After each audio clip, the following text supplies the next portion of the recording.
Hello मेरे प्यारे बच्चों, तो कैसे हो आप सभी लोग।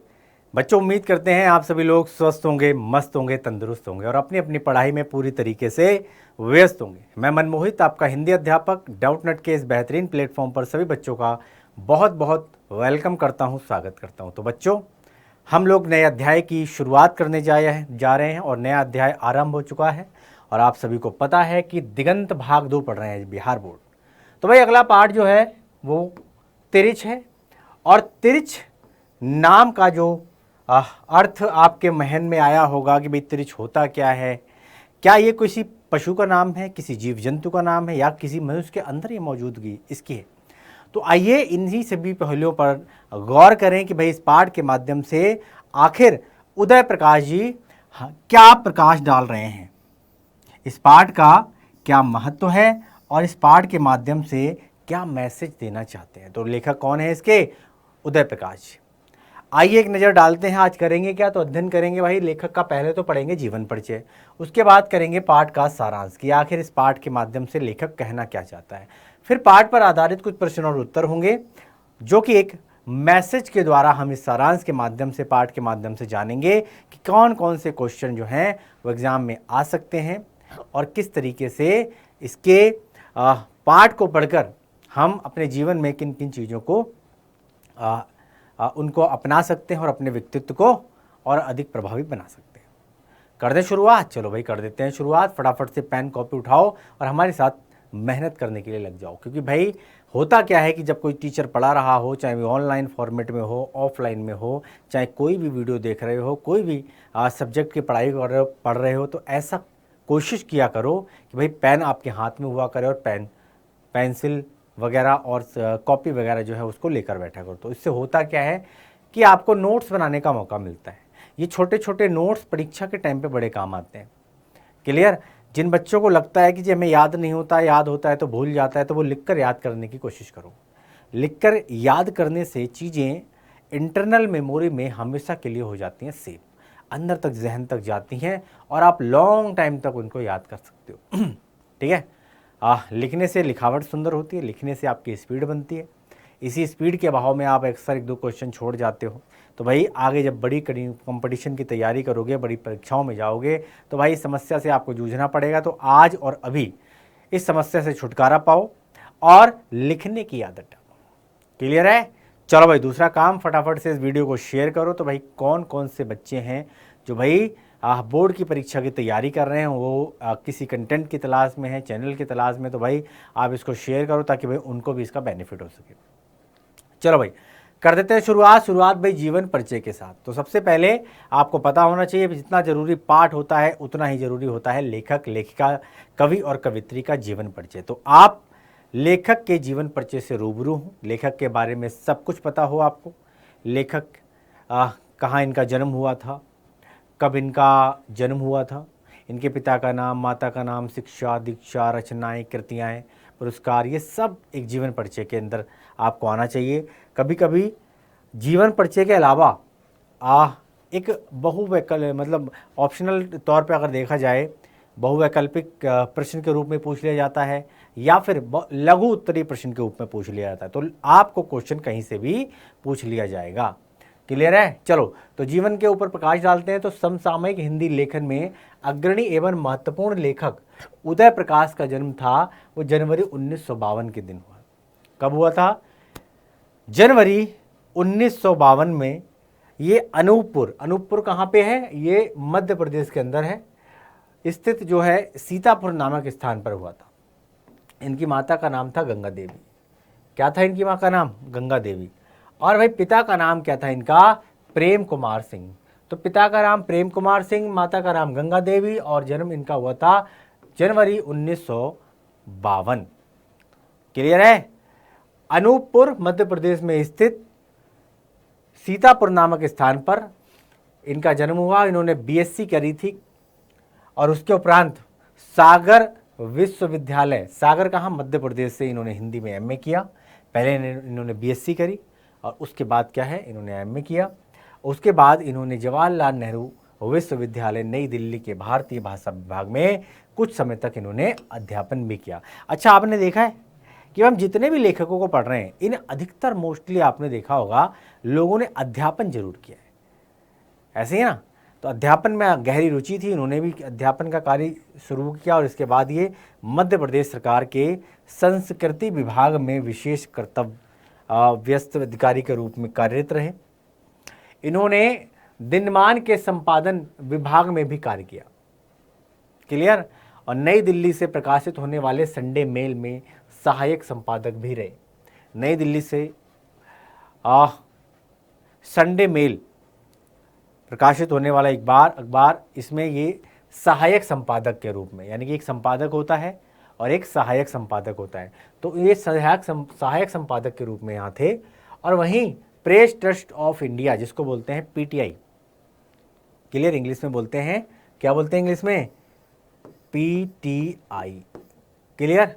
तो पीटीआई के टेलीविजन विभाग में ये विचार और पटकथा प्रमुख भी रहे और साथ ही इन्होंने टाइम्स रिसर्च फाउंडेशन में पत्रकारिता का अध्यापन भी किया, क्लियर है। टाइम्स रिसर्च फाउंडेशन के अंदर ये है ना पत्रकारिता में लोगों को पढ़ाया करते थे, ठीक है भाई, ये सब्जेक्ट था। उदय प्रकाश जी निरंतर स्वतंत्र लेखन, फिल्म निर्माण और अखबारों तथा फिल्मों के लिए लेखन में रत हैं भाई। पिछले 2 दशकों में समसामयिक हिंदी लेखन में उन्होंने महत्वपूर्ण भूमिका निभाई है और वे निरंतर लेखन कार्य में रत हैं, क्लियर है।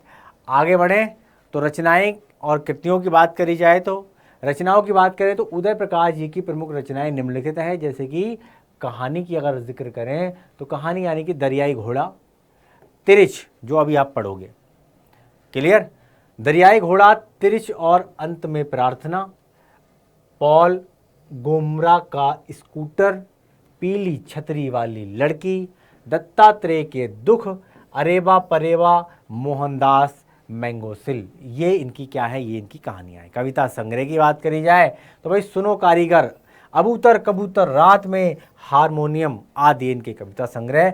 निबंध, आलोचना, ईश्वर की आंख, अनुवाद कला अनुभव, इंदिरा गांधी की आखिरी लड़ाई, लाल घास पर नीले घोड़े और रोम्या का भारत, क्लियर है। आगे बढ़े, फिल्म और टीवी की बात करी जाए तो इन्होंने अनेक धारावाहिकों तथा फिल्मों के स्क्रिप्ट लिख रहे हैं। एक बेहतरीन स्क्रिप्ट राइटर के तौर पे जाने जाते हैं। तमाम टीवी सीरियल धारावाहिक आप देखते हो, बहुत सारे धारावाहिकों के इन्होंने क्या है स्क्रिप्ट कथा लिखी है, पटकथा लिखी है, क्लियर है। बहुत सारे मूवी के अंदर इन्होंने स्क्रिप्ट राइटिंग का भी काम किया है। साहित्यिक विशेषताएं पर अगर जोर दिया जाए तो साहित्यिक विशेषताओं पर प्रकाश डाला जाए तो भाई उदय प्रकाश जी अपने विषय चयन, सीधी सादी भाषा, ताजगी भरे मुहावरों और अनौपचारिक संवेदना के कारण पाठकों को इन्होंने अपनी तरफ आकृष्ट किया, क्लियर, अट्रैक्टिव पर्सनैलिटी थे। कविता, कहानी, निबंध, लेख, टिप्पणियां, आलोचना और टेलीविजन फिल्म आदि के लिए लेखन के तमाम क्षेत्रों में इन्होंने नवीन प्रयोग किए थे, यानी कि प्रयोगवादी कवि के रूप में भी इन्होंने अपनी छवि बनाई थी, क्लियर। पिछले 20 वर्षों की श्रेष्ठ हिंदी कहानियों में आधी से ज़्यादा इन्हीं की होगी। पिछले 20 वर्ष का अगर डाटा उठाया जाए तो आधी से ज़्यादा इन्हीं की होंगी और इनका साहित्य तथ्य और कथ्य का विपुल विस्तार लिए है, क्लियर। ये इनका छोटा सा जीवन परिचय, और जीवन परिचय क्यों कराते हैं आप सभी को पता होना चाहिए कि एग्जाम में भाई जरूर आता है, क्लियर। अब चलते हैं पाठ पे। पाठ के सारांश पर आखिर ये तिरछ है क्या, तिरछ है क्या, तिरछ के बारे में जब आप पढ़ोगे तो यहाँ से बहुत सारे क्वेश्चन निकल के आएंगे, बहुत सारे क्वेश्चन के निकल के आएंगे भाई। यहाँ से एक मैसेज भी छोड़ा गया है, वो मैसेज क्या है, तो जब हम पाठ का सारांश पढ़ेंगे तो पता चल जाएगा कहानी किस संदर्भ में बताई गई है और क्या कहा गया है इस कहानी के अंदर। तो भाई तिरछी जो कहानी का कथानक लेखक के पिताजी से संबंधित है, यानी कि लेखक के पिताजी से ये संबंधित है कहानी। और भाई इसका संबंध लेखक के सपने से भी है। सपना सभी लोग देखते हैं, मनुष्य हो तो ऐसा कोई व्यक्ति नहीं होगा जिसको सपने नहीं आते हैं, क्लियर। कहानी तो पिताजी से संबंधित है लेकिन इसका संबंध लेखक के सपने से भी है। और इसके अतिरिक्त कहानी में शहर के प्रति जो जन्मजात भय होता है उसकी विवेचना भी इस कहानी में की गई है। भाई गांव का जो व्यक्ति होता है गांव का जो व्यक्ति होता है उसे अपना घर और अपना गांव, तहसील, कस्बा यहीं तक वो सीमित रहता है और भाई शहरी वातावरण उसको रास नहीं आता है। जब भी हमारे गांव देहात से आपने देखा होगा, हमारे दादाजी, नाना जी, नानी जी, दादी वगैरह जब आती हैं तो ये कहते हैं यहाँ की हमें घुटन होती है ना, बंद बंद से घर हैं। आप कोई फ्लैट में रहता है तो उसकी और परेशानी है ना, कि भाई ऊपर ही टंगे रहो, है ना नीचे आना ना जाना, कहीं जाना, एक बंद कमरे में बैठे रहो। तो उनको थोड़ा सा शहरी वातावरण जो है वो थोड़ा सा रास नहीं आता। क्लियर? खेत खलियान जब तक उनको ना मिलें, जब तक दूध दही का खाना ना हो, तब तक उनको, है ना, सारी चीज़ें जो हैं वो अजीब लगती रहती हैं। और शहर में भाई साहब हर चीज़ पैसे से मिलती है, अरे मिलती है वो भी मिलावट वाली मिलती है ना। वातावरण पॉल्यूटेड, खाना पॉल्यूटेड, क्लियर है, पानी पॉल्यूटेड। और वहाँ शुद्ध हवा मिलती है, शुद्ध खाना और शुद्ध पानी। और शरीर को जीवन जीने के लिए तीनों ही चीज़ें अति आवश्यक हैं। क्लियर है? तो भाई शहर के वातावरण के प्रति जो भय है वो इस कहानी के माध्यम से कहा गया है बड़ा ही शानदार तरीके से। गांव एवं शहर की जो जीवन शैली है इसमें तुलनात्मक अध्ययन अत्यंत सफलतापूर्वक यहाँ पर किया गया। यहाँ पर इस कहानी के माध्यम से तुलना की है कि शहरी वातावरण और ग्रामीण पृष्ठभूमि में पले बड़े व्यक्ति के जीवन में क्या अंतर आता है, किस तरीके से शहर और गांव आपस में एक तुलनात्मक वर्णन के माध्यम से अगर बात करी जाए एक दूसरे पर, क्योंकि कहते नहीं कि 70% से ज़्यादा आबादी हमारी ग्रामीण पृष्ठभूमि से संबंध रखती है। असली भारत अगर देखना है तो आपको गांव में जाना पड़ेगा। क्लियर है? अब आगे बढ़ते हैं तो गांव की जो सादगी है तथा शहर की जो कृत्रिम आचरण इसमें प्रतिबिंबित होता है। गांव का जो कल्चर है, गांव की जो सादगी है, क्लियर है, और उस तरीके से शहर का जो व्यक्ति होता है अपने आप में रूखा होता है ना, प्रेम नाम की कोई चीज़ नहीं होती, अपने काम से मतलब होता है, उसको यही नहीं पता मेरे ऊपर वाले फ्लैट में कौन रहता है, नीचे वाले में कौन रहता है। सुबह जाता है शाम को आता है, सुबह जाता है शाम को आता है, यही उसकी दिनचर्या होती है। क्लियर? और गांव के अगर आप गांव के अंदर एंटर कर रहे हो और शुरुआत में अगर कोई व्यक्ति मिला तो वो गांव के एंड में रहने वाले व्यक्ति के घर तक छोड़ के आ सकता है। इस तरीके का कल्चर है गांव के अंदर। क्लियर हो गया? चलो भाई, लेखक के पिताजी जो 55 साल के वयोवृद्ध व्यक्ति हैं और उनकी विशिष्ट जीवन शैली है। 55 साल के लेखक के पिता हैं, वयोवृद्ध हो चुके हैं, उनकी एक अपनी जीवन शैली है और वो मितभाषी हैं। मितभाषी हैं, उनका कम बोलना, हमेशा मुंह में तम्बाकू का भरा रहना भी है और बच्चे उनका आदर करते थे तथा उनकी कम बोलने की आदत के कारण सहमे भी रहते थे। आपने देखा होगा व्यक्ति का स्वभाव होता है, एक व्यक्ति होता है बातूनी व्यक्ति होता है, उसके साथ बैठ जाओ तो बस वो चुप ही नहीं रहता, सामने वाला परेशान हो जाता है, यार ये चुप कैसे होगा। एक व्यक्ति होता है बहुत ही मृदुभाषी होती है, मीठा बोलता है, जितना बोलना चाहिए उतना ही बोलता है और सारे दिन वो जो है अपनी एनर्जी बचा के रखता है। कहते हैं कि जब हम बोलते हैं ना तो एनर्जी वेस्ट होती है हमारी। क्लियर हो गया? तो बहुत ही कम बोला करते थे लोग, उनका मान सम्मान आदर सब करते थे।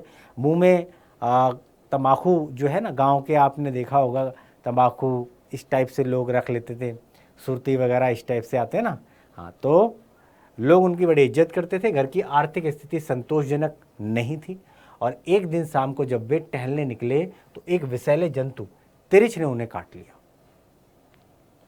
तिरिच क्या है? एक विषैला जंतु है और उस विषैले जंतु ने लेखक के पिताजी को काट लिया।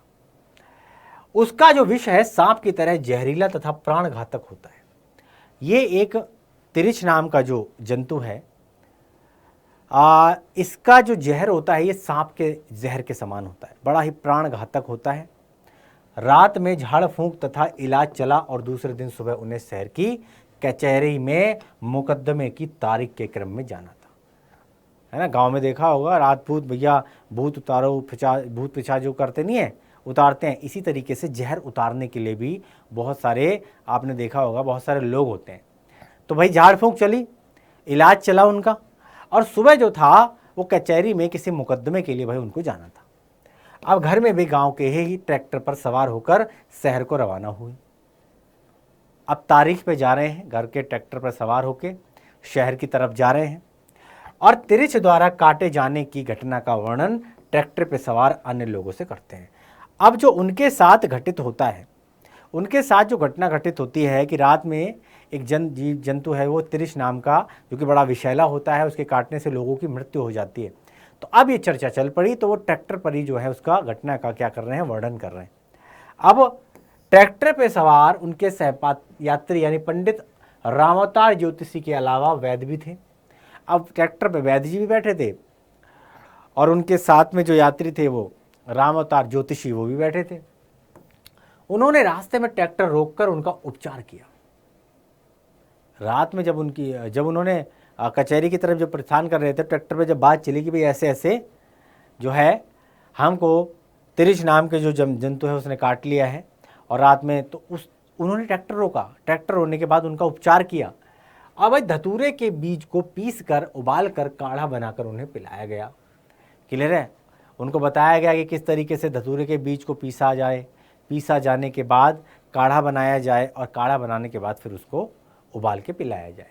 अब भाई ट्रैक्टर आगे बढ़ा तथा शहर पहुंचकर लेखक के पिताजी ट्रैक्टर से उतरकर कचहरी के लिए रवाना हुए। ट्रैक्टर से उतरे और कचहरी में जैसे डेट लगती है ना, तो भाई उस कक्ष में जाने के लिए रवाना हो गए। और ये समाचार पंडित रामावतार ने गांव आकर बताया। अब ये जो बात चल रही थी तिरिश के बारे में जो हुई, अब गांव में तो आपको पता ही है, गांव के अंदर क्या होता है कि कोई भी बात होती है, अगर आपने किसी के सामने कह दिया तो वो पूरे गांव में जंगल की आग की तरह फैल जाती है। क्लियर? अब जो उनके सहयात्री थे, उनके साथ बैठे हुए थे वैद्य जी के साथ रामावतार, इन्होंने क्या काम करा, गांव में आकर बताया, क्योंकि वे लेखक के बाबूजी शाम को घर नहीं लौटे थे। शाम के टाइम जो कचहरी के लिए गए थे ना, वापस ये घर नहीं लौटे रात के टाइम। क्लियर? तो विभिन्न स्रोतों से उनके विषय में निम्नांकित जानकारी प्राप्त हुई। ट्रैक्टर से उतरते समय उनके सिर में चक्कर आ रहा था। ट्रैक्टर से जब वो उतरे थे तो उस समय चक्कर आ रहा था तथा ये जो कंठ है ना, ये सूख रहा था। गांव के मास्टर नंदलाल जो उनके साथ थे, उन्होंने बताया इस बीच वे स्टेट बैंक की देशबंधु मार्ग स्थित शाखा, यानी कि उन्होंने बताया कि हाँ देखा तो है कि SBI state bank of India की जो शाखा है सर्किट हाउस, उसके निकट वाले थाने में क्रमशः गए हुए थे। उक्त स्थानों में उन्हें अपराधी प्रवृत्ति तथा असामाजिक तत्व समझकर काफी पिटाई की गई। वहां पर इनके साथ कोई इंसिडेंट हो गया और ये एक असामाजिक तत्व समझकर क्या हुआ, उनकी पिटाई कर दी गई और वे लहूलुहान हो गए और अंत में वे तिवारी कॉलोनी गए। वहां उनको कहते हुए सुना गया कि मैं राम स्वारथ प्रसाद जो है ex school headmaster and village head of ग्राम बकेली, किंतु वहां उन्हें पागल समझकर कॉलोनी के छोटे बड़े लड़कों ने उन पर पत्थर बरसाकर रही सही कसर जो है वो पूरी कर दी। गांव में जब किसी से पूछा जाए कि भाई कहाँ से हो, कैसे हो, तो इंसान अपना पूरा इंट्रोडक्शन देता है, नाम ये, पोस्ट ये, और ख़ासकर अगर आप अध्यापक हो तो भाई है ना, तो कहने का मतलब है पूरा इंट्रोडक्शन जो है विद ग्राम पोस्ट इस टाइप से देता है ना, नाम, पिता का नाम और अपना डेजिग्नेशन, साथ में गांव का नाम। तो उन्होंने भी अपना पूर्व अध्यापक रहे थे। तो भाई मैं Ram Swarath Prasad ex school headmaster and village head of ग्राम बकेली, किंतु वो पागल समझ लिया बच्चों ने, है ना। तो ये क्या भला है, बच्चों ने क्या है उन पर पत्थर मार दिए, पत्थर फेंके। क्लियर है? और उनका सारा शरीर लहूलुहान हो गया और घिसते पिटते लगभग शाम 6 बजे सिविल लाइंस की सड़क की पटरियों पर बनी मोचियों की दुकान में से गणेशवा मोची की दुकान के अंदर चले गए। क्लियर है? 6 बजे के आसपास सिविल लाइंस की सड़क की पटरियों पे बनी मोचियों की जो दुकान थी, उसमें गणेशवा मोची, गणेश नाम का एक मोची था, उसकी दुकान के अंदर चले गए। गणेश मोची उनके बगल के गांव का रहने वाला था, उन्हीं के गांव के बगल का गांव था, वहां का रहने वाला ये मोची था और उसने उन्हें पहचान लिया। कुछ ही देर में उनकी मृत्यु हो गई। भाई उन्होंने पहचान लिया कि भाई हमारे बगल वाले गांव के ये है ना एक्स हेडमास्टर हैं, और थोड़ी देर में जब देखा तो उनकी मृत्यु हो गई थी, डेथ हो गई थी। और इस प्रकार इस कहानी के द्वारा लेखक ने सांकेतिक भाषा शैली में आधुनिक शहरों में विकृतियों एवं विसंगतियों पर कटाक्ष किया है। तो लेखक ने क्या किया है, संकेत के माध्यम से, सांकेतिक भाषा में जो आधुनिक शहर हैं वहाँ पर फैली हुई विसंगतियों और कुरीतियों का यहाँ पर कटाक्ष किया है, वहाँ पर वर्णन किया है कि भाई किस तरीके से जो शहर का व्यक्ति होता है वो रूखा होता है, उसके मन में जो है वह किसी के प्रति दया नहीं होती है, प्रेम नाम का तो मतलब ही नहीं होता। क्लियर है। दूषित मानसिकता से ग्रसित जो शहरी जीवन शैली है तिरिच की तरह भयानक तथा विषैली हो गई है। यानी कि तिरिच यानी कि कौन सा, वो विषैला जंतु है ना जिसके काटने से व्यक्ति की मदद हो जाती। तो कुछ इसी तरीके की शहरी जीवन शैली हो गई है, यानी कि विषैली हो गई है। तो वास्तविकता की तह में गए बगैर हम दरिंदगी तथा अमानवीय कृत्यों पर उतर आते हैं। यानी कि सच्चाई क्या है, इससे अनभिज्ञ हम लोग क्या है, अमानवीय चीज़ों पर उतर आते हैं और वो करने लगते हैं जो शायद एक मानव को शोभा नहीं देता। क्लियर है। किसी ने हवा उड़ा दी, कह रही ये तो पागल है, तो बिना कुछ जाने हुए, बिना तथ्यों को क्या बोलते हैं खंगाले हुए लोग उसको पागल समझने लगते हैं। क्लियर हो गया। लेखक का मंतव्य यानी उद्देश्य जो है निम्नांकित पंक्तियों में स्पष्ट हो जाता है कि इस समय पिताजी को कोई दर्द महसूस नहीं होता रहा होगा, क्योंकि वे अच्छी तरह से पूरी तार्किकता और गहराई के साथ विश्वास करने लग गए होंगे कि ये सब सपना है, और जैसे ही वे जागेंगे सब कुछ ठीक हो जाएगा, है ना। ऐसा प्रतीत होता है मानो कि ये सब एक सपना हो, और जैसे ही जागेंगे तो सब कुछ ठीक हो जाएगा। लेखक पुनः कहता है कि इसके पीछे पहली वजह तो यही थी कि उन्हें ये बहुत अच्छी तरह से पता था कि वे ठेले ये जो है सपने के भीतर जा रहे हैं। उनको अच्छी तरीके से पता था कि मैं एक सपना देख रहा हूँ, सपने के अंदर जी रहा हूँ अपनी ज़िंदगी, और इससे किसी को कोई चोट नहीं आएगी। और इससे यानी इन पंक्तियों से कहानी में लेखक का संदेश स्पष्ट परिलक्षित होता है। जो मैसेज देना चाहता है वो लेखक के जो है वो इन पंक्तियों के माध्यम से वो लेखक ने बहुत ही अच्छे तरीके से दे दिया है। अब यहाँ पे जो प्रश्न बनेंगे वो कैसे बनेंगे, ध्यान से समझिए। प्रश्न बनेगा पहला, लेखक के पिता के चरित्र का यहाँ वर्णन करना है अपने शब्दों में। तो लेखक उदय प्रकाश के पिता अंतर्मुखी और ग्रामीण संवेदना के व्यक्ति थे। ग्रामीण पृष्ठभूमि में पले हुए थे, गांव की माटी में पले और बड़े हुए। गांव का रहना, गांव का खाना, गांव का पीना, गांव की ही जो है उनके अंदर जो कहते नहीं एक व्यक्ति का जो जीवन अगर गांव के अंदर रचा है, रमा है, बसा है, तो वो शहर के व्यक्ति को अपने समकक्ष नहीं समझता, है ना। तो ग्रामीण व्यक्ति हैं और इनकी मितभाषिता व गंभीरता उन्हें एक रहस्य पुरुष की छवि प्रदान करती है। बहुत ही मिलनसार हैं, बहुत ही कम बोलते हैं, लोग उनका आदर करते हैं, सम्मान करते हैं। इनकी संतान कम से कम उन्हें इसी रूप में देखती है। और पिता के लिए बड़ी गर्व की बात होती है कि एक बच्चे जो है उसकी कम से कम इज्जत करें, इज्जत दिल से करें, ऊपरी दिखावा नहीं, आडंबर नहीं, दिल से करें।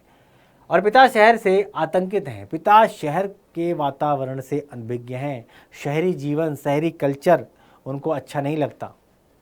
क्लियर है। शहर से आतंकित हैं, भरसक वे शहर जाने से कतराते हैं। जब भी मौका मिलता है शहर जाने का तो अवॉइड करने की कोशिश करते हैं, ऐसा महसूस करते हैं और ये इंश्योर करते हैं कि शायद मुझे शहर ना जाना पड़े। क्लियर है। तो इतने भयभीत हैं वो, इतने आतंकित हैं। अपनी सहजता, गंभीरता, गंवईपन के बावजूद बच्चों के लिए वे अभयारण्य, यानी कि इन सब खूबियों के बावजूद भी वे बच्चों की क्या हैं, आदरणीय। बच्चे उनकी बड़ी इज्जत करते हैं। आधुनिकता के उपकरण सहज जीवन बोध पर किस तरह हावी हो गए हैं इसका पता तिरछ कहानी में मिलता है। क्लियर है। शहरी जीवन है, आधुनिकता की भागदौड़ में आज हम इस कदर अपनी संस्कृति, अपनी सभ्यता को भूल गए हैं, तो इस कहानी के माध्यम से साफ तौर से पता चलता है लेखक के पिता अपने स्वभाव के अनुरूप स्वयं ही लाचार और दयनीय बन जाते हैं। और आज की जो जटिल जीवन की स्थिति में सहजता कितनी खतरनाक हो सकती है, लेखक के पिता इससे अनभिज्ञ है। क्लियर है। आज भाईचारा खत्म हो चुका है।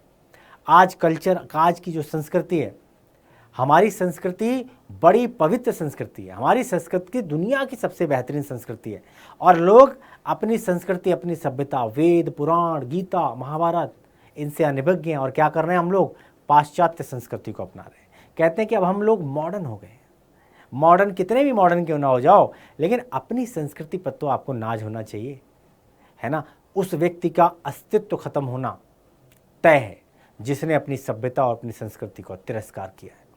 तो कभी भी भूल कर भी हमें अपनी संस्कृति से मुंह नहीं फेरना चाहिए, प्राउड फील करना चाहिए, प्राउड फील करना चाहिए, गर्व होना चाहिए अपनी मातृभूमि पर, अपनी संस्कृति पर। अस्तित्व की रक्षा के लिए दृढ़ता आवश्यक है।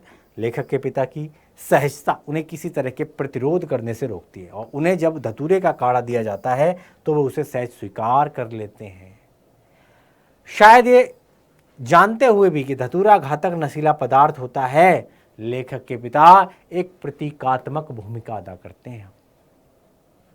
वे कहानीकार के हाथ में एक औजार के रूप में प्रयुक्त हुए हैं, और जिसके माध्यम से वो न्याय व्यवस्था, प्रशासन व्यवस्था और आर्थिक व्यवस्था में व्यक्त अमानवीयता को उद्घाटित करता है।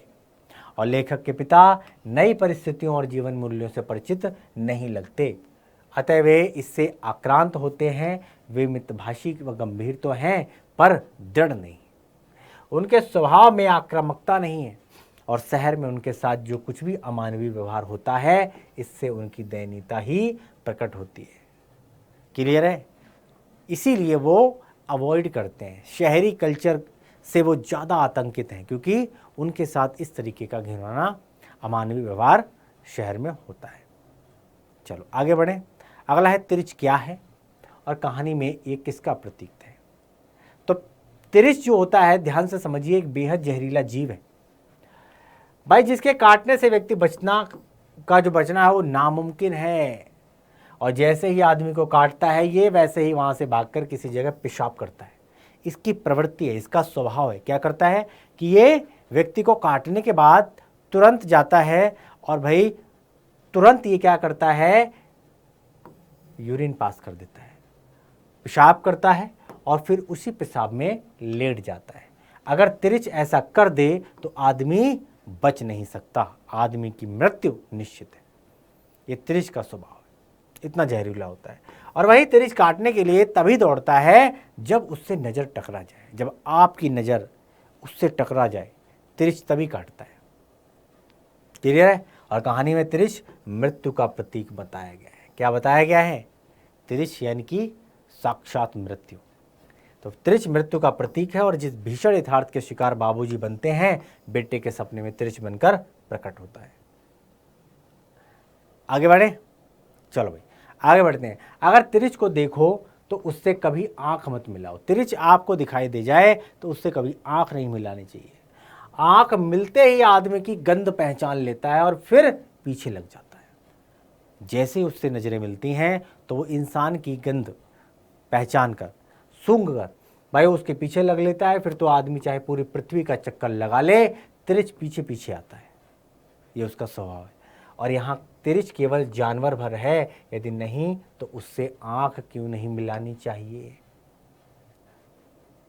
क्या तिरछ केवल जानवर भर है?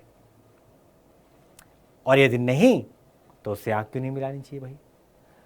तो इस पाठ में वर्णित तिरछ संभवतः एक विषैला जंतु नहीं अपितु मानव की हिंसात्मक पार्श्विक प्रवृत्तियां प्रतीत होती हैं।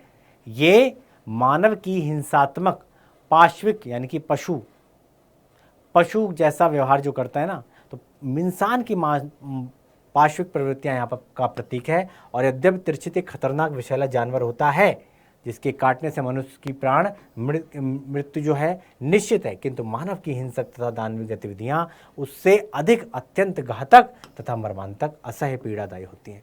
इससे भी कहीं विषैला जानवर है इंसान, इससे भी कहीं ज्यादा घातक है इंसान। ये प्रतीकात्मक के तौर पर बताया गया है यहाँ पर कि इससे भी कहीं ज्यादा विषैला मानव होता है। क्लियर है? उससे मनुष्य घुल घुल कर मौत के मुंह में चला जाता है। कथाकार ने तिरछ में आंख नहीं मिलाने का परामर्श दिया है, क्योंकि भाई तिरछ की प्रकृति है परस्पर आंखें मिल जाने पर वो अपने शिकार पर आक्रमण कर देता है तथा अपने विषैले दांत उसके शरीर में गड़ा देता है। यानी कि तिरछ के देखने पर हमें उससे नजरें नहीं मिलानी चाहिए, वरना वो तिरछ मानव की गंध स्वीकार करके, उसको महसूस करके उसके पीछे पीछे आ जाता है उसे काटने के लिए। क्लियर है? चलो यहाँ पर कहानीकार दुर्जन और तिरिच के समान खतरनाक व्यक्तियों से आंखें नहीं मिलाने के लिए कहता है। तिरिच के माध्यम से, तिरिच को प्रतिबिंब रखकर कहानीकार क्या कह रहा है, जो दुर्जन होते हैं, जो असामाजिक प्रवृत्ति के होते हैं, क्लियर है, तिरिच के समान खतरनाक व्यक्तियों से आंखें नहीं मिलाने के लिए कहा जा रहा है। क्योंकि भाई ये लोग जो है ये आपको चोट भी पहुंचाएंगे, ये आपको हानि भी पहुंचाएंगे, और ये वो सब कार्य करेंगे जो पशुता की निशानी है, पार्श्विक व्यक्ति की निशानी है। इसका निहितार्थ ये है कि हमें ऐसे व्यक्तियों से किसी प्रकार का संबंध नहीं रखना चाहिए तथा उनसे किसी प्रकार का पंगा भी नहीं लेना चाहिए। ऐसे व्यक्तियों के संपर्क में हमें नहीं रहना चाहिए। ऐसे व्यक्ति कभी भी हमें धोखा दे सकते हैं, कभी भी हमें नुकसान पहुंचा सकते हैं। उनसे दूर ही रहना चाहिए। अवांछनीय व्यक्तियों से ना तो मित्रता अच्छी होती और न ही शत्रुता। उनसे आंखें मिलाना श्रेयस्कर नहीं है। ऐसे व्यक्ति ना तो मित्र ही अच्छे हैं और ना ही हमारे शत्रु। क्लियर? आगे बढ़े, अगले प्रश्न पर चलते हैं कि तिरिच लेखक के सपने में आया था और वो इतनी परिचित आंखों से देखता था कि लेखक अपने आप को रोक नहीं पाता था। और यहाँ परिचित आंखों से क्या आशय है? क्या आशय? भाई तिरिच लेखक के सपने में आता था। सपना मनुष्य नींद में देखता है और जागृतावस्था में सपने नहीं आते हैं, कल्पनाएं आती हैं। इंसान सपने कब देखता है? सोते हो, जब वो नींद में होता है। क्लियर है? जगते हुए सिर्फ कल्पनाएं होती हैं, भाव होते हैं। कुछ सपने हमारे जीवन में घटित घटनाओं पर आधारित होते हैं तो कुछ कल्पना की उड़ान अथवा आधारहीन होते हैं। कुछ हमारे जीवन की घटनाओं पर आधारित होते हैं सपने, और कुछ कल्पना की उड़ान, यानी कि इसका कोई आधार नहीं है, आधारहीन। लेखक द्वारा कही गई इस युक्ति में संभवतः वैसे मानवीय चेहरों का वर्णन है जो तिरिच की तरह ही क्रूर है। यानी कि तिरिच की तरह ही ये क्रूर हैं, अमानवीय व्यवहार करने वाले हैं, कभी भी आपको चोट पहुंचा सकते हैं। ऐसे व्यक्ति के यहाँ जिक्र किया गया है, वर्णन है, वो उसे परिचित सा प्रतीत होता था है, अर्थात वह इस प्रकार देखता है मानो वह उसकी परिचित तथा घनिष्ठ संपर्क वाला व्यक्ति है। अतः लेखक का स्वयं को नहीं रोक पाना स्वाभाविक है। ये सब सपने में हो रहा है। लेखक को उसकी वास्तविकता का ज्ञान नहीं है, उसकी हिंसक प्रवृत्ति की जानकारी नहीं है। और परिचित आंखों का अर्थ है कि वो व्यक्ति मानव परिचित हो। और यह मानवीय दुर्बलता है कि यदि कोई व्यक्ति इस प्रकार आत्मीयता से देखता हो जैसे वह हमारे निकट संपर्क वाला व्यक्ति है, तो स्वभावतः हम उस ओर आकर्षित हो ही जाते हैं। आपने देखा होगा कि भाई कोई व्यक्ति आपको देख रहा है और मुस्कुरा रहा है, तो या तो उसकी नज़र में आप जानकार हो, या फिर आपको सोचने पर मजबूर कर देगा कि ये मुस्कुरा क्यों रहा है, क्या हम पहले कभी मिले, क्या हमको ये जानता है। अब क्या करेंगे, हम दिमाग के घोड़े दौड़ाने लगते हैं, इसे कहाँ देखा है, कहाँ देखा है, कहाँ देखा है। बिट्टू की शादी में, पप्पू की शादी में, यहाँ वहाँ, घर पे, मोहल्ले में, आप पता नहीं कहाँ कहाँ तक चले जाओगे। क्लियर है? तो क्या है इसका मतलब? जब तिरिच को स्वप्न में परिचित आंखों से देखता था तो वही लेखक उसमें अपनत्व पाता था तथा उस ओर आकृष्ट हो जाता था। ये तिरिच सपने में, जब सपन में आंखों से देखता था लेखक तिरिच को, तो भाई ऐसा लगता था जैसे अपनत्व का भाव। क्लियर है? और उसकी तरफ ये आकर्षित हो रहा है। आगे बढ़े, अब व्याख्या करनी है, हमें व्याख्या करनी है। पहला, वैसे धीरे धीरे मैंने अनुभवों से जान लिया था कि आवाज़ ही ऐसे मौके पर मेरा सबसे बड़ा अस्त्र है। ये पहला है। दूसरा, जब जब मेरी फीस की बात आई थी उस समय हमारे पास आखिरी गिलास भी गुम हो गया था और सब लोग लोटे में पानी पीते थे।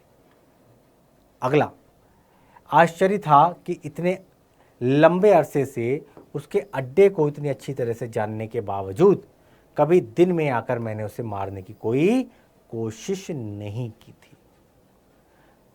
चौथा है, मुझे सोच कर एक अजीब सी राहत मिलती है और मेरी फंसती हुई सांसें फिर से ठीक हो जाती हैं कि इस समय पिताजी को कोई दर्द महसूस नहीं होता रहा होगा। इनकी हमको व्याख्या करनी है, तो किस तरीके से करेंगे? पहले प्रश्न का उत्तर देंगे। परसों गद्यांश हमारी पाठ्य पुस्तक दिगंत भाग 2 के तिरिच शीर्षक नामक कहानी से ली गई है और इसके लेखक कौन है? उदय प्रकाश। उदय प्रकाश लेखक, पाठ का नाम तिरिच। और इन पंक्तियों में विद्वान क्या कह रहे हैं, अपने मन की व्यथा को व्यक्त कर रहे हैं। कहानी में तिरिच आतंक का पर्याय बनकर आया है। तिरिच क्या है, ये आतंक का पर्याय बन के आया है। उसी के कारण लेखक के डरावने सपने आते हैं और ये आतंक शहरी आधुनिकता और जीवन दृष्टि का, सत्ता की निरंकुशता का एक तरफ आतंक और यंत्रणा से उपजी बेचैनी है, तनाव और असहायता का भाव है, तो दूसरी ओर शहरी या कहे आधुनिक मनुष्य की संवेदनहीनता और अमानवीयता छिपी हुई है। आज व्यक्ति कितना निष्ठुर हो गया है। आधुनिकता के इस दौड़ में व्यक्ति अपने मानवीय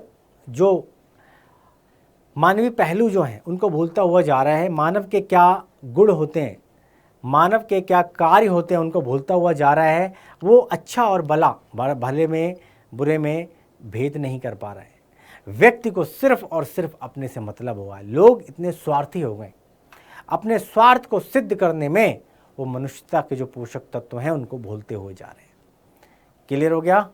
संवेदनहीन हो गया है व्यक्ति, अमानवीय हो गया है, और यही मूल्यों का संक्रमण सर्वाधिक दृष्टिगोचर होता है। परंपरा और आधुनिकता, अतः पुराने और नए द्वंद्व से जहाँ नवीन भावबोध का सृजन हुआ है, वहीं कुछ विकृतियों ने भी जन्म लिया है। ठीक है, जमाना बदल रहा है, ठीक है, परिवर्तन ही जो है संसार का नियम है, बट हम इतने भी परिवर्तित ना हो जाएं, इतने भी ना बदल जाएं कि हम अपनी संस्कृति को भूल जाएं, है ना, अपनी सभ्यता को भूल जाएं।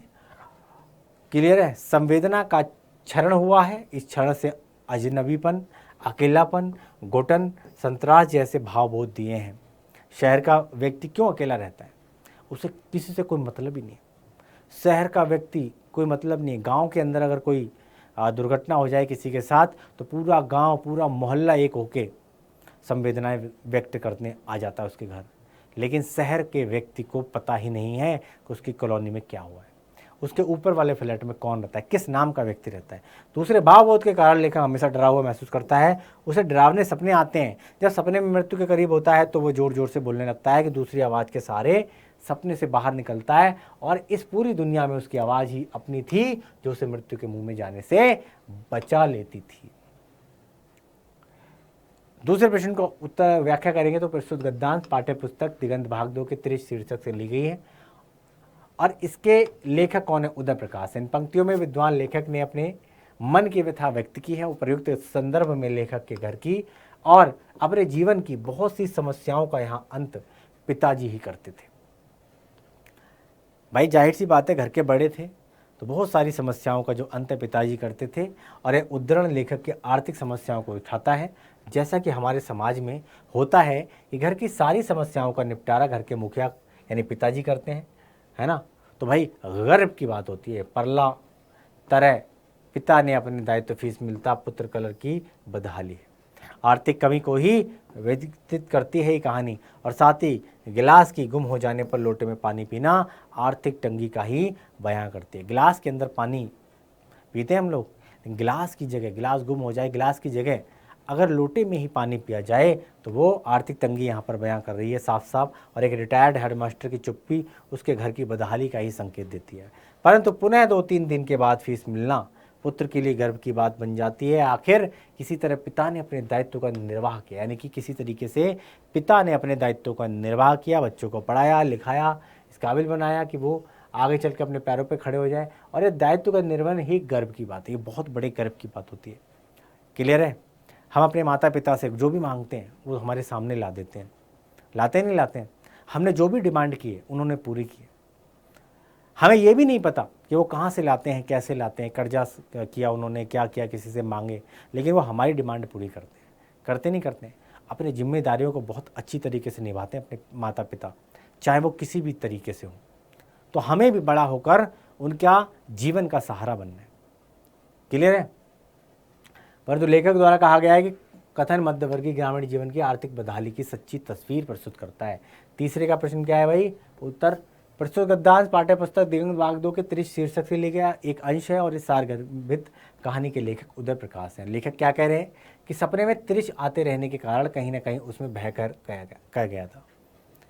तिरिश नाम का जो जंतु है, जीव है, वो सपने में आता है तो कहीं ना कहीं भय, डर जो है वो लेखक के मन में कर गया था, और इसी कारण उतने लंबे अरसे से उसके अड्डे को इतनी अच्छी तरह जानने के बावजूद कभी दिन में आकर मारने की कोई कोशिश नहीं की। क्लियर? इतना भयभीत हो गया था लेखक, उसको पता था कहाँ रहता है, उसके अड्डे को पता था, लेकिन फिर भी कभी मारने की कोशिश नहीं की। अतः ये आश्चर्य डर का प्रतिरूप है।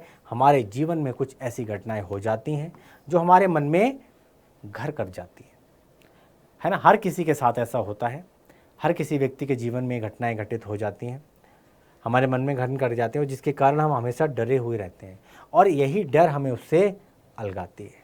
यही वजह थी कि सब कुछ जानने के बाद भी उसने मारने की कभी कोशिश नहीं की, और जब वही सपने में उसे आने बंद हो गए तो उसने जाकर तिरिच को जलाया और अपने को विजित यानी कि इस डर से मुक्त कर लिया।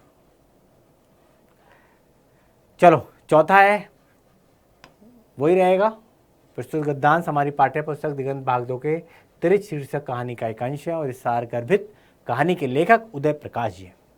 इन पंक्तियों में लेखक पिताजी के विषय में वर्णन कर रहा है कि भाई उसके पिताजी शहर में जाकर विभिन्न स्थानों पर वहां के लोगों यानी निवासियों की हिंसक कार्रवाइयों के शिकार हो जाते हैं, शहर के लोगों की, और उनको काफ़ी चोटें आती हैं और वे मरणासन्न अवस्था में आ जाते हैं। उन परिस्थितियों में भी लेखक एक अजीब सी राहत महसूस करता है तथा उसकी फंसती हुई सांसें सामान्य हो जाती हैं। वो ऐसा अनुभव करता है कि उसके पिताजी को अब कोई दर्द महसूस नहीं हो रहा है। वह ऐसा इसलिए सोचता है कि अब उसके पिताजी को ऐसा विश्वास होने लगा होगा कि उनके साथ जो कुछ भी हुआ वो एक सपना था। उनकी नींद खुलते ही सब ठीक हो जाएगा। पुनः वह भी आशा व्यक्त करता है कि उसके पिताजी फर्श पर सोते हुए उसे और उसकी छोटी बहन को भी देख सकेंगे। लेखक की इस युक्ति में अजीब विरोधाभास प्रकट होता है। लेखक के पिता बुरी तरह घायल हो गए हैं, उनकी स्थिति चिंताजनक हो गई है, फिर भी वो आशा करता है कि वे स्वस्थ हो जाएंगे। ऐसी कामना करता है कि भाई वो स्वस्थ हो जाएंगे, उन्हें कोई दर्द महसूस नहीं होगा, और वे लेखक तथा उसकी छोटी बहन को फर्श पर लेटे हुए देखेंगे। और यहाँ भी लेखक के प्रतीकात्मक भाषा शैली का यहाँ प्रयोग किया गया है। संभवतः हिंसात्मक भीड़ द्वारा उनके पिताजी की बेरहमी से पिटाई तथा उनका सख्त घायल होना, उनकी वन्यता, प्रताड़ना तथा त्रासदीपूर्ण स्थिति को यहाँ इंगित कर रहा है। और प्रतीकात्मक भाषा द्वारा लेखक ने अपने विचारों को यहाँ पर प्रकट किया, और ऐसा अनुभव होता है कि लेखक का इस क्रम में आगे चलकर ये कहना कि और जैसे ही वे जागेंगे सब ठीक हो जाएगा, या नीचे फर्श पर सोते हुए मैं और मेरी छोटी बहन दिख जाएंगे, लेखक के पिताजी एवं परिवार की सोचनीय आर्थिक दशा का सजीव वर्णन महसूस हो रहा है। चलो आगे बढ़ें, चलो और आगे बढ़ते हैं। अगले प्रश्न पर चलते हैं। तिरिच को जलाने गए लेखक को पूरा जंगल परिचित लगता है, ऐसा क्यों? तो लेखक को पूरा जंगल परिचित लगता है, जाना पहचाना लगता है, और इसी जगह से कई बार सपने में तिरिच को बचने के लिए वो भागा है। सपने के अंदर ही जंगल दिखाई देता है उसे। तिरिच जो पक्षी जंतु है, जीव से भागने के लिए इसी जंगल में वो भाग रहा है। लेखक गौर से हर तरफ देखता है, और उसने सपने के बाद थानू को बताया भी था कि एक संकरा सा नाला इस जगह बहता है।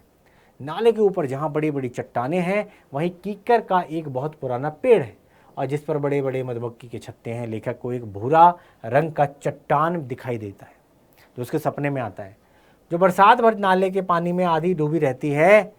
लेखक को उसी जगह तिरिच की लाश भी मिल जाती है, लाश मिल जाती है, यानी कि तिरिच मरा हुआ वहाँ पर दिखाई देता है। और सपने में आई बातों का सच होना लेखक को जंगल से परिचित कराता है, और इसीलिए लेखक को जंगल की परिचित लगता है, क्योंकि इन सब चीज़ों को वह सपने में देख चुका है।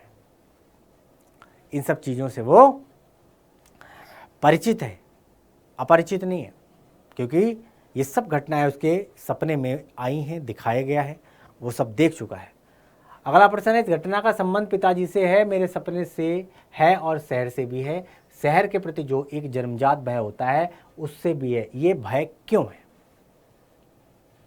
तो तिरिच कहानी के लेखक के पिता को शहर इतना आतंकित करता है कि वे शहर जाने से बार बार कतराते हैं, जैसे कि आमतौर पे गांव के लोगों का करता है, और नहीं जाने के बहाने ढूंढते हैं। शहर की संवेदनशीलता उसके भय का कारण है। कहानी में वर्णित शहर में जब पिता डरते डरते शहर जाते हैं तो उनके साथ हुए अमानवीय व्यवहार से लगता है कि शहर की संवेदना मर गई हो मानो। शहर का प्रत्येक व्यक्ति अपने स्वार्थ से ओतप्रोत है। नई पीढ़ी अराजक और हिंसक हो गई है। शहर की आत्मीयता सिमट गई है। अपनापन किसी में रहा नहीं है। प्रेम नाम का दूर दूर तक किसी से कोई सरोकार नहीं है। और पिता की सहायता के लिए आगे कोई नहीं आता है, बल्कि उसकी स्थितियों से मुंह चुरा लेता है। आधुनिकता की ये विडंबना शहर की भाव्य रूप को रेखांकित करती है। और इस प्रकार एक ठेठ ग्रामीण संवेदना का व्यक्ति शहरी वातावरण में किस तरह से खुद को अजनबी, असहाय और अकेला महसूस करता है, उपर्युक्त दृष्टांत इसका परिचय देता है। साफ तौर से पता चलता है शहर और गांव में अपनापन आज भी बरकरार है। आज भी लोग आपको प्रेम से बातें करते हुए मिल जाएंगे, लेकिन शहर के व्यक्ति के पास 2 मिनट नहीं है आपको एक सही रास्ता बताने के लिए। लोग इतना अपनी लाइफ स्टाइल में बिजी हैं। और आगे बढ़ते हैं। कहानी में वर्णित शहर के चरित्र से आप कितना सहमत है? तो कहानी में शहर का अत्यंत सजीव और रोमांचकारी वर्णन किया गया है। शहरी जीवन की विसंगतियों और विकृतियों का इसमें सफल निरूपण है। और शहर में आधुनिकता से उपजा द्वंद्व भीषण और यथार्थ है। तमाम विसंगतियां हैं, तमाम कुरीतियां हैं, विकृति मानसिकता के शिकार हैं यहाँ के लोग। लेखक के पिताजी सुदूर गांव में रहते थे तो और ग्रामीण परिवेश में ही उनकी शैली है। शहर की आधुनिकता से वे कटे से हैं, अनभिज्ञ से हैं। यदा कदा किसी कार्यवश वे शहर जाते हैं और कार्य संपादित होने के बाद लौट आते हैं। शहर की संस्कृति उन्हें रास नहीं आती, अच्छा नहीं लगता उनको। उन्हें तो अपना गांव ही अच्छा लगता है। गांव के व्यक्ति को गांव से बढ़िया कुछ कोई नहीं अच्छा लगता। वे एक बार कचहरी के काम से शहर आते हैं और इसके साथ कठिनाई ये थी कि शहर की सड़कों को वे भूल जाते हैं। शहर के वातावरण में वो अपने आप को एडजस्ट नहीं कर पाते हैं, शहर की गलियों को भूल जाते हैं और इसी क्रम में वे भटकते हुए कई स्थानों में चले जाते हैं। और उस क्रम में उनके प्रति लोगों में भ्रम की स्थिति पैदा हो जाती है। उनकी गवई वेशभूषा और चाल ढाल से शहर के उन इलाकों के लोग उनके प्रति गलत धारणा बना लेते हैं। और जिनकी परिणति एक त्रासदी में होती है कि भाई उनके ऊपर अनेक प्रकार से जुल्म ढाए जाते हैं, उन्हें अपमान सहना पड़ता है, तिरस्कार तथा प्रताड़ना का घूंट पीटना पड़ता है। वे सबसे पहले स्टेट बैंक की एक शाखा में जाते हैं। पैसे का लेन देन हो सकता है करने के लिए वो SBI की शाखा में जाते हैं। वहाँ के कर्मचारी उन्हें शराबी समझते हैं, पागल करार देते हैं और बाद में डकैत यानी अपराधी समझ बैठते हैं। और भाई इनकी जमकर पिटाई करते हैं, उनके काम कागजात और रुपए पैसे छीन लेते हैं। किसी तरह वहाँ से निकलकर वे पुलिस थाना पहुँचे। कमीज नदारत थी, पैंट फटी थी। दरोगा ने उन्हें पागल समझकर सिपाही द्वारा घसीटवाकर थाने से बाहर करवाया। अब बताओ, ये बड़ा दुखद घटना घटित हो गई उनके साथ। थाने में जहाँ कंप्लेंट कराने गए, जहाँ जो रखवाला था उसी ने क्या है घसीट कर पिटाई करवा दी। और वहाँ से वे इतवारी कॉलोनी आए। धोती भी उस समय उतर चुकी थी, केवल चड्डी शेष बची थी। बताइए कितना बड़ा इंसिडेंट हो गया उनके साथ। इसके बाद इतवारी कॉलोनी तथा नेशनल रेस्टोरेंट में भी उन्हें पागल या चोर उचक्का समझा गया। एक रेस्टोरेंट था उसमें, और वहाँ पत्थर मार के मरणासन्न कर दिया गया। मरणासन्न अवस्था के अंदर उनको पहुँचा दिया गया और अंत में सिविल लाइन में मोचियों की गुमटी के पास पहुँचे।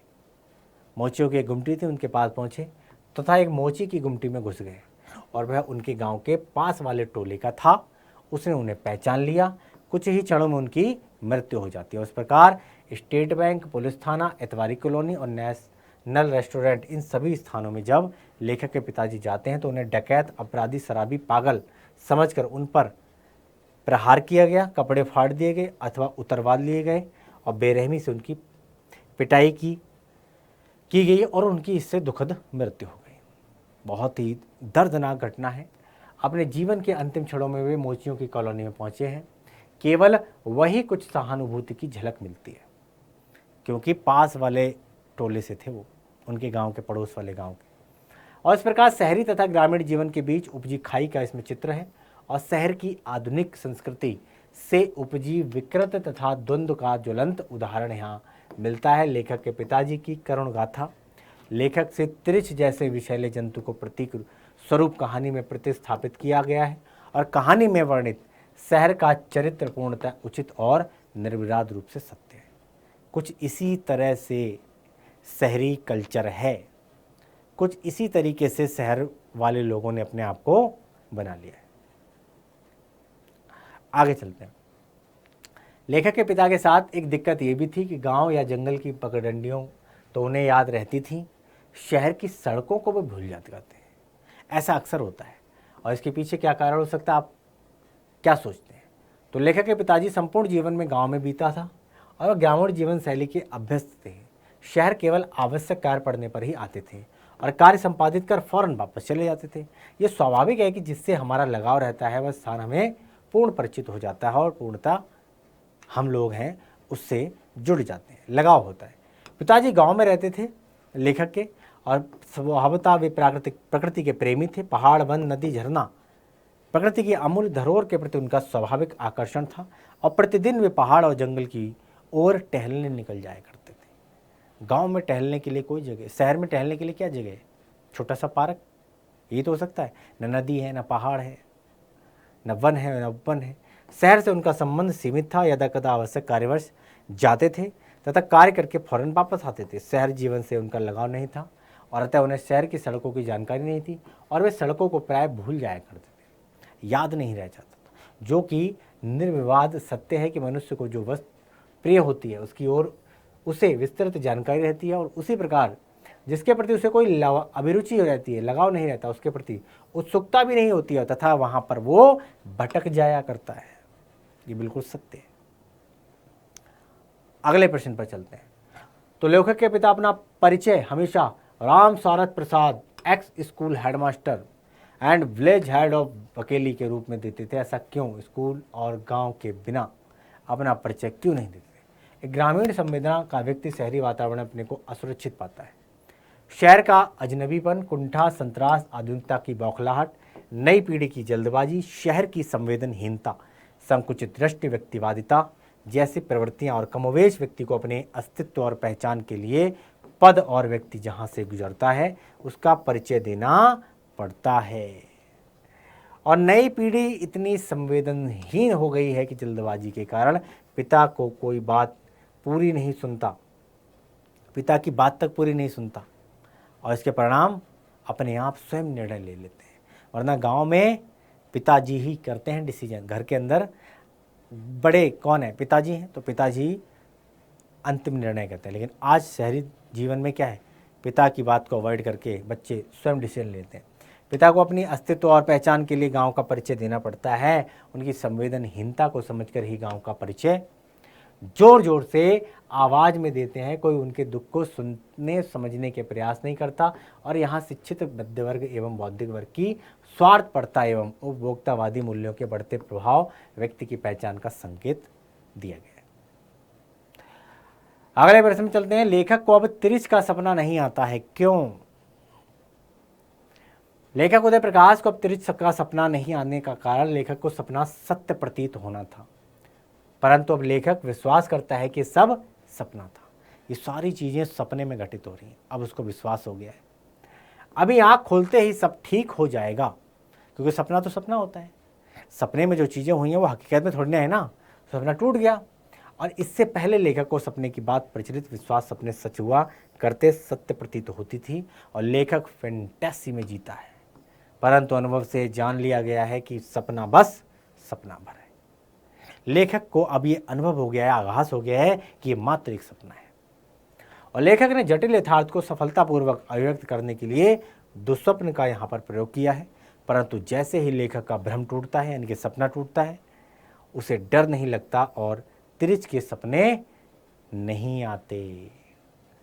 तो इसी के साथ प्रश्न उत्तर समाप्त होते हैं और हमारा पाठ भी समाप्त होता है। तो बच्चों, आज के लिए बस इतना ही। मिलते हैं अगली क्लास में, अगले वीडियो में एक नई एनर्जी के साथ, एक नए अध्याय के साथ। तब तक मुझे दो इजाज़त और आप बने रहो डाउटनेट के साथ। नमस्कार, जय हिंद।